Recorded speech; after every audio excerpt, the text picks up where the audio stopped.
We've taken the show on the road, kind of. The Tiger Football Report starts now.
For an athlete, there's nothing scarier than a torn ACL. Athletes trust us with their care and their careers because we're a recognized leader in sports medicine. Get back to your active life sooner with MedStar Sports Medicine. Wise Market's ice cream plant is based in Sunbury, Pennsylvania, and it's locally owned and operated. We've been making our ice cream for nearly 50 years. We create roughly 70 flavors of ice cream right now. We use local ingredients, especially our cream, which is from our milk plant. The cream is what gives our ice cream a rich and creamy texture. Now, together with our customers, we've created a product called Peanut Butter Indulgence, which will be coming out this summer. It's a peanut butter ice cream with sea salt caramel swirl, chocolate-covered pretzel. How could you go wrong with that? Personally, I love our ice cream. If you come to our house at any given time, you'll find at least 5 packets of ice cream in our freezer. Our kids grew up eating Wise quality ice cream, and now we get to treat our grandchildren to it. It's been a pleasure for me to be tasting ice cream for over 40 years at Wise Markets, and I'm loving every minute of it. Welcome, Tiger fans, to another edition of the Tiger Football Report. I'm your host, Spiro Morekas, here in the comfy confines of head coach Rob Ambrose's office, and coached the Tigers with a big victory last week against William and Mary. And you and I kind of texted yesterday a little bit, and you said, remember when we couldn't beat those guys? And we had some heartbreaking losses against William and Mary that you were a part of as a player and coach. Now, all of a sudden, the Tigers have won the last 2 ball games against the Tribe, and this week, the only way to describe it, absolute team effort. I would agree that we certainly came ready to play. Defense was out of the gates really, really hot. A nice turnover to set up the first score, and worked our red zone offense to perfection there, and then have Kobe Tippett return a touchdown on the punt return. That's still making me smile. We haven't done that in a while. It's not an easy thing to do, and to have a kid that young doing it kind of puts a smile on your face.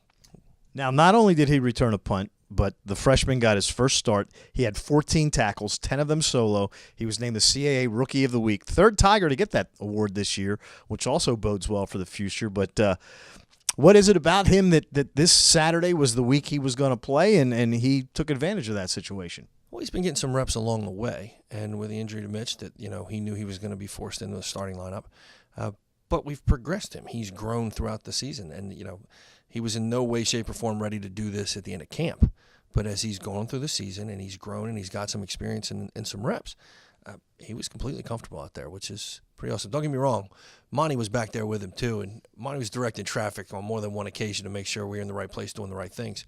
But Kobe triggered well. He tackled well, not as well as he could have. He'd tell you he could probably had 20 tackles if he'd have tackled a little bit better. But for your first start, yeah, that's a good way to have your first start. Then young Dr. Watson with an interception returned to the 2-yard line. Another freshman in the secondary playing.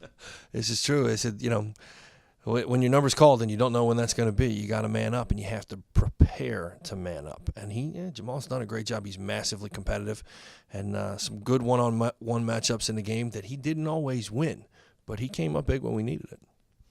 You guys jump out to the quick lead, 12-0 in 7 minutes into the ball game, but then William & Mary comes back. You're down at halftime. What was your message to the team at the half? We talked about the moment. Like offensively, it's one of the oddest first quarters ever. I think we ran 7 plays. So that throws you, it's a cold day. You're warmed up. You're ready to play. Defense gets a turnover. We score. then they go 3 and out, then they punt, then they score, then they're on defense again, and we're just kind of just hanging out, getting cold. So we were like a little stiff and out of rhythm. It took us to the second half to get into rhythm. But I told them during the week, if they wanted this game, that they were going to have to take it, that we were going to have to handle the flurry of a senior day crowd in the beginning, and then we were going to have to play 60 minutes and take it from them. And if we wanted it bad enough, we could have it. I must have said something right because they got really, really excited, and we played really well in the second half on both sides of the ball. Yeah, the offense came through with a couple of touchdowns in the second half. Again, the defense setting up one of them with that interception by Watson down to the 2-yard line. This is a team that has played well the last 3 weeks. I mean, you beat number 23 Delaware at the time. They're moving up in the rankings now. You beat number 7. You lost to number 7 Elon in double overtime, and now beating William and Mary, and then one more game left. It's got to make you feel good that you have had to make so many changes because of injury this year, and the team is getting better. It is a difficult task. The guys in the league tell me about this. One of the things that is really hard to do is to get better when you're not winning, and that we hadn't been winning. And while those games were close and we were in position to be successful, we did not get it done. But there's a different attitude now. There's a focus, and while it's hard gluing some of this stuff together in the 11th hour, the guys are up for the challenge. They love it. They think this is awesome. Winning is awesome, and doing what it takes to win. We came from behind again. And a lot of character on this young team. A lot of character. All right, so the Tigers will finish up their season against Rhode Island next Saturday at the U.